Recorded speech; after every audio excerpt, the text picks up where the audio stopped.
Hi, welcome to the Business Spotlight Series. My name is Mark McNulty. I am president of Action Coach Bluegrass, and today I have with me Stephanie Heeb, who is the founder and executive director of YourChoice Concierge.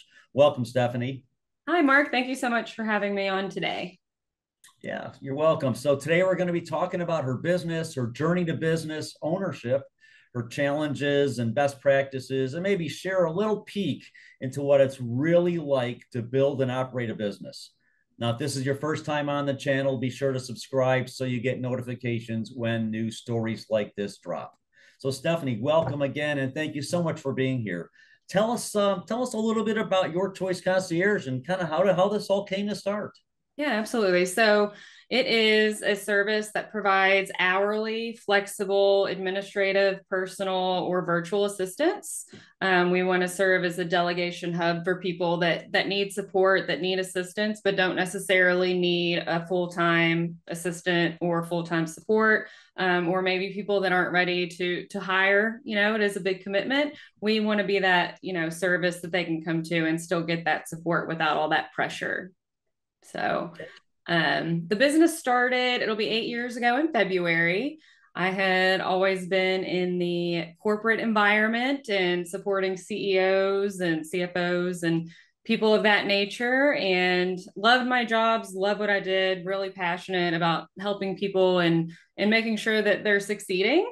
I just love being a part of that journey with people. Unfortunately, my last corporate job, they had decided to get rid of the division that I worked in. So they were giving us about a year to wind things down, wrap things up before they closed that division. And I decided to start supporting people hourly on the side. So I knew some people in Louisville that were starting their own businesses and needed a little help, whether that be marketing, whether that be running errands, setting appointments.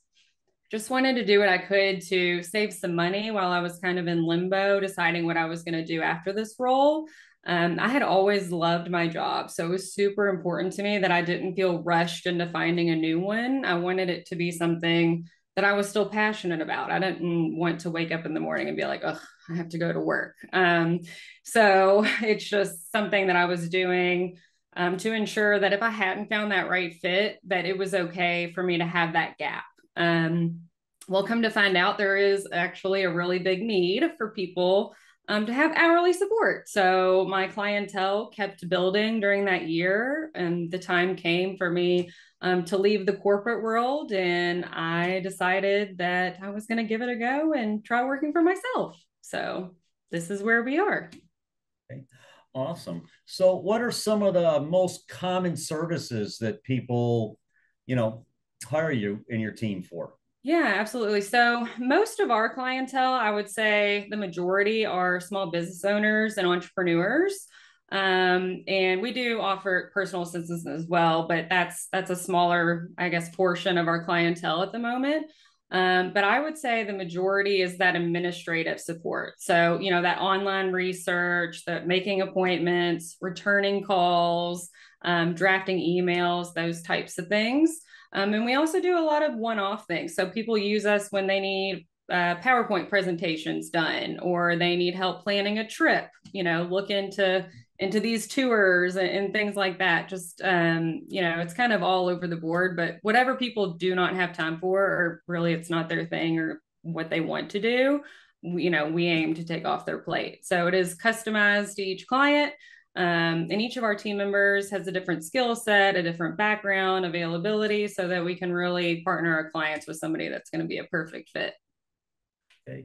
So, small business owners, as you know from working with them, a lot of them need that. But a lot of the ones that I talk to and some of my clients struggle with trying to figure out how do I use an assistant? Yeah. Do you get that much? Yeah, that is actually a big piece of starting with most of our clients. There are a few that jump right in and know what to do, but that's honestly more of the unicorn. So a lot of times we start with kind of just having people decide what is best to delegate for them. Some people can't even see the full picture when they're bogged down with so much to do, right? So it's really about having them take a step back and say, okay, what am I doing every day? What am I doing every week? What am I doing every month? What am I doing even once a year? Right. And kind of breaking that down even further. What is something I can hand off? What is something I have to do myself? And even breaking that down even further,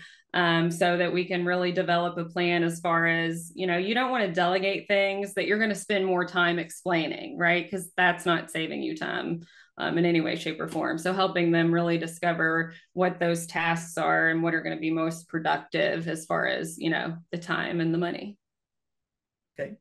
So tell me about your team. How many assistants, what kind of, what's available? Yeah, so it's been building for quite a while now. I started out almost 8 years ago working directly with the clients just myself, and then discovered that I was working too much and I needed to practice what I preach, which is delegating. So it started out with just having a team member support me in the business growth. And then I decided, you know what, I would like to meet more people and develop a bigger team so that I have the capabilities to support more people. So it started from one person on the team, two, then to 10. We have, I think, about 40 right now. But everybody has different skill sets and different availability. So, they're not all actively working all at once. But the scope is wide, anywhere from, social media, marketing experts to event support, people that are in the event realm, copywriters, things like that. So they get partnered based on, the client that fits their schedule as well. So it's kind of a win-win for both. We have our team members that are excited about who they're going to be working with because they know it's the perfect fit for them. And then our clients don't have to worry about, recruiting and finding that good fit because that's another job in itself. Right. So what makes your business different than, all of the VA companies? I get hit up every day with, we do VAs for this and VAs for that. And kind of what makes your approach different? Yeah. So I would say just I would probably the broad range of it. A lot of those businesses. So there are some competitors as well that focus more on the concierge part of it, the personal assistant side of it. And then there are those companies that you're talking about that only provide that virtual assistance. So we want to be a place that people can come to for all support because again, if you're looking for support here and support here and support here, it becomes a whole nother job in itself, right? So we want to be that place that you can come to find all the support that you need, whether that's personal assistance on site, administrative assistance in an office, or the virtual support, that we can kind of fill those gaps. Even if we have you partnered with a team member that was specifically for online research and you need errands run one day. If that team member is not local to you, we likely have a team member in your city that can run those errands. So you have one place to get all the support you need. Okay. So are your clients mostly in Louisville or all over the place or both? All over the place.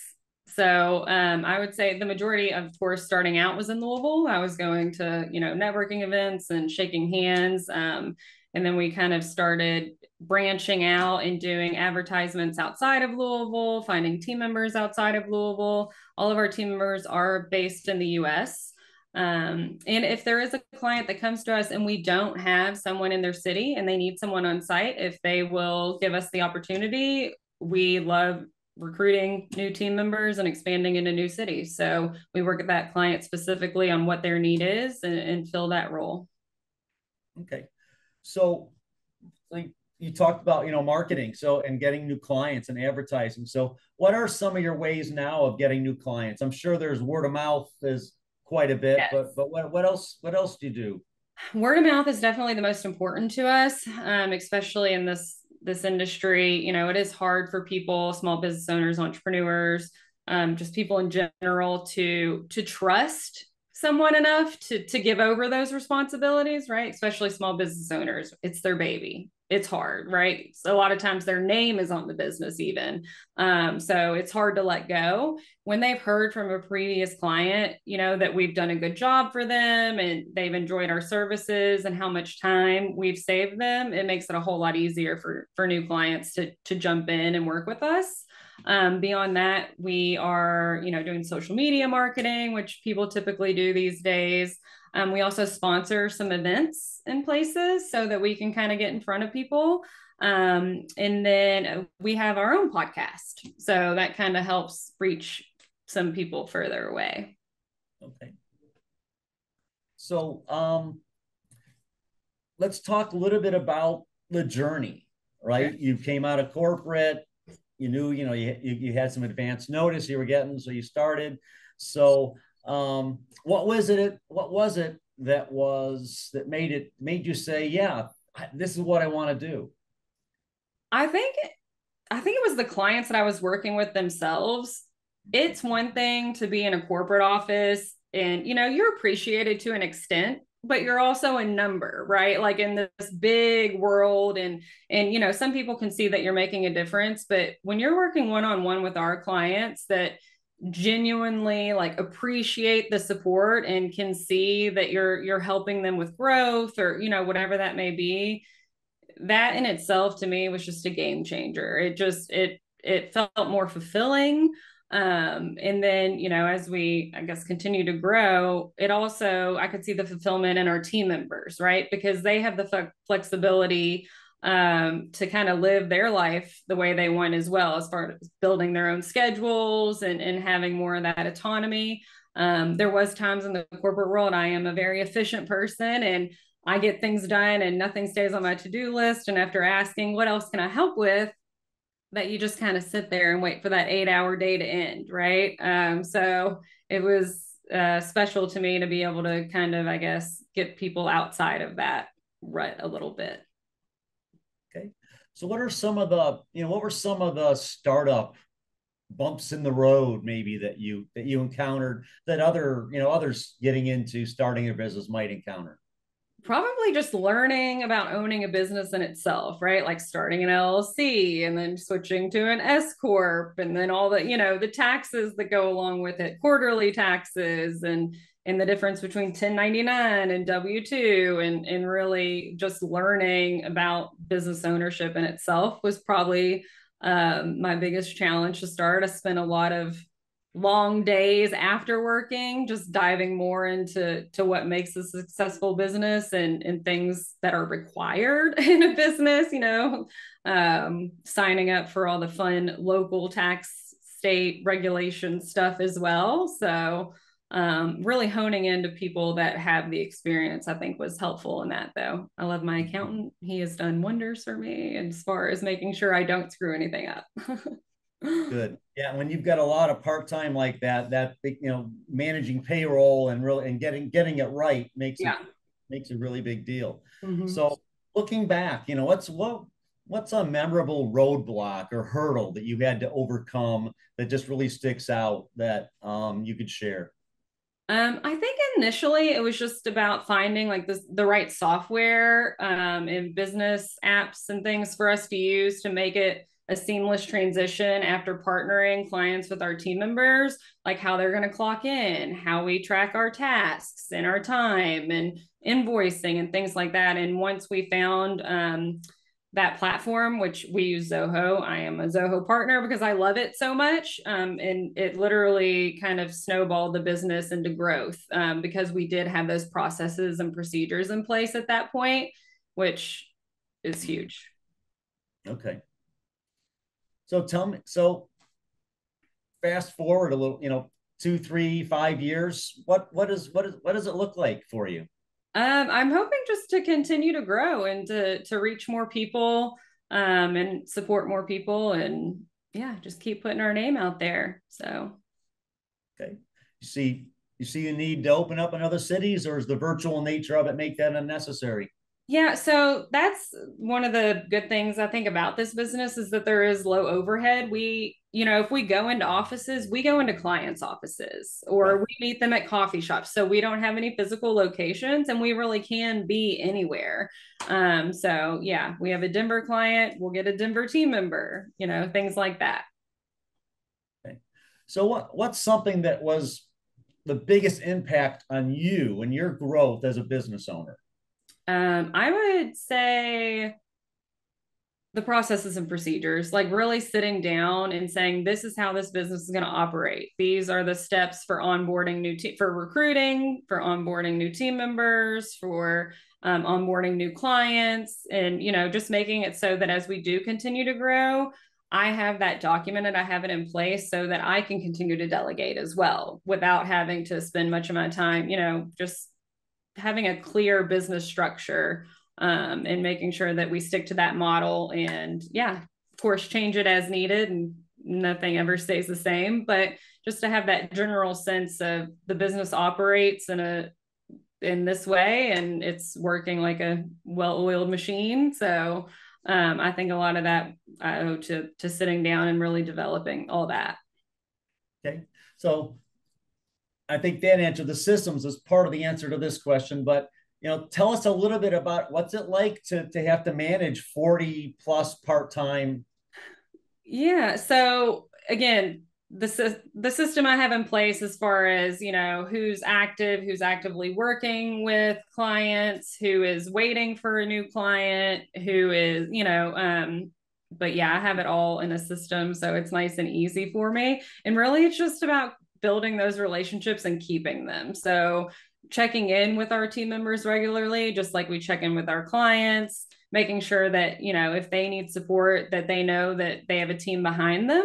Although we work independently with our clients, we also use each other as resources. So if somebody were to ask one of our team members to take on a task that's maybe outside of their skill set, or, for me personally, it's Excel formulas. It will take me 4 hours. I have a team member that could probably knock it out in an hour, just making sure that, we're there for each other when we need to be. Okay. So what sorts of things do you do with your team to make them feel like a team? And, they're remote, they're virtual, and I'm assuming they're mostly, if not all, 1099. Yes. So they're not technically employees, but I imagine you're still trying to build a culture and instill your values.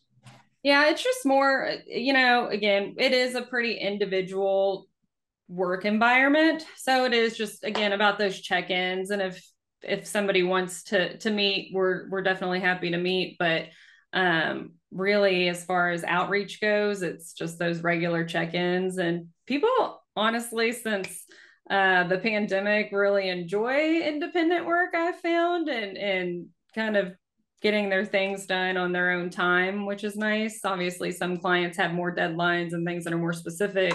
But this job really keeps people in charge of their own lives as far as their work schedule and things like that.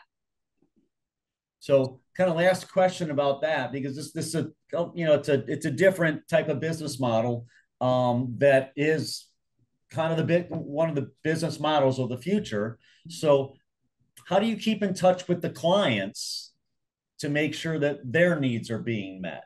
Yes. Because you've got independent contractors supporting them, but they're still your clients. Correct. Yes. So we do monthly check-ins. At the end of each month, we send the client what we call a work log. So it's essentially the date, the task name, the time that was spent on all their tasks for the month.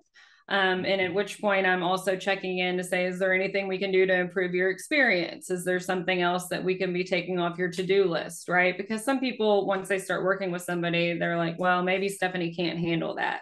So I just like to touch point and say, hey, want to let you know, if this team member can't help you, another team member can help you, and just making sure that they know that I'm there if there is an issue for any reason. Okay. All right. Excellent. So are you, just for some of our listeners, are you always in looking out for people who want to join your team? Always, yes. And that's the thing too, is, when our team members or our clients come to us, they're already overwhelmed. So although some of them have the patience to have us recruit somebody new, if it's a new city, right?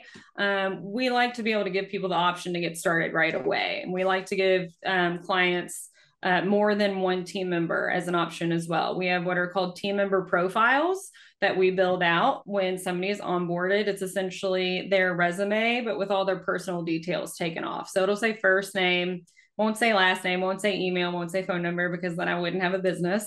And then it'll say their previous work experience. It won't say where they worked, but it'll say their title and what they've done in the past.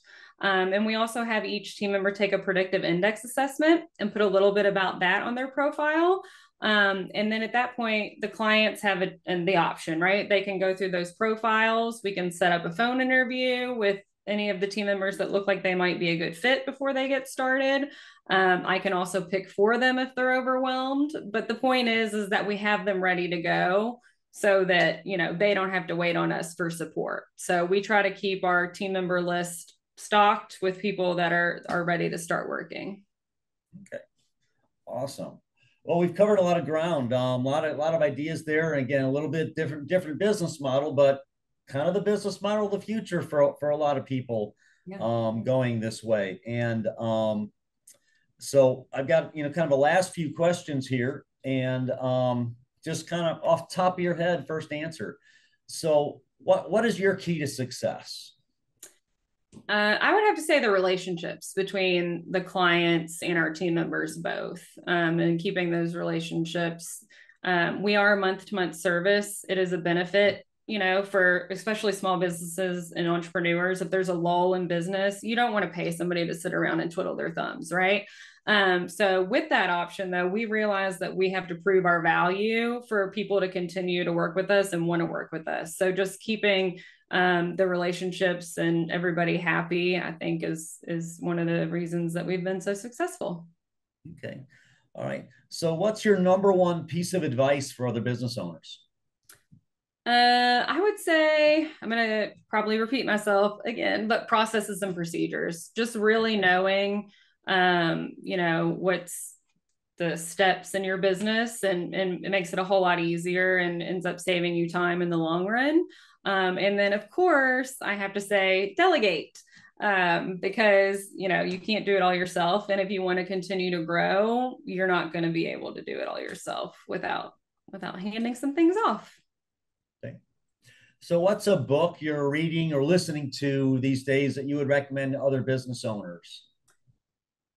So right now, I'm actually reading something not relating to business, Raising Emotional Teenagers, because I have a 12-year-old that's about to turn 13. So trying to prepare myself for the next 4 years. But one of my favorite books is The 4-Hour Work Week. I've read it repeatedly. So it's just a reminder to me to, again, process the procedures, set up those things that can be automated, and things that will make the business more fluid and your life easier. So if you had one area of your business that you could immediately improve tomorrow, what area, what would you pick? So I would probably say just new clients, and in general, just finding new clients in a little bit more streamlined way. Right. So right now it's kind of all over the place, networking events and word of mouth, and, it'd be nice to have a more of a direct funnel, I guess, so to speak. Okay. All right. Excellent. I hear that a lot. So that's pretty common. Small business, it's one of the small business challenges, right? Right. So now before we get to my very last question, so how can others learn more about your company and your services, and whether they're looking for your services or if they want to join your team? Kind of what are the best ways for them to find you? Yeah, so we have our website, www.yourchoice-concierge.com, and there is a contact form on there. There is also our phone number and our general inbox that is listed on our website as well. So yeah, should be pretty easy to find on there. All right, good. And then you're also on Instagram, Facebook, everywhere, LinkedIn, Twitter, all the things. Yeah. Okay. You can also Google us, and our Google My Business page should show up as well. Okay. All right. So last question I have for you today, Stephanie, is what inspires you the most right now? I think just continuing to grow this business and seeing the difference that it makes in both the clients and the team members' lives. Because, there's a lot of stressed people that come to us. And, some circumstances with our clients, either they've lost an employee or something's happened in their family, or, sometimes situations bring clients to us. So it's just really inspiring to see the difference that we can make in people's lives, even if it's just a couple hours a week of support. And them having that resource and somebody to help them walk through it at that time. Awesome. Thank you. I love that answer. So listeners, this has been Stephanie Heeb, who is the founder and executive director of YourChoice Concierge. And thank you so much for being here today and sharing a little bit about your journey and some of the things you've had to overcome and lessons you've learned along the way. I appreciate it. And so if this is your first time listening, again, go ahead and hit that subscribe button so you can get notifications when further conversations like this drop, and you don't want to miss a thing from all of them. Stephanie, thank you so much for being here with us today. We really appreciate it. Thank you, Mark. I really appreciate being involved. So thank you. All right. So that's all for today, and we will see you all on the next interview. We'll see you soon. Thanks. Bye.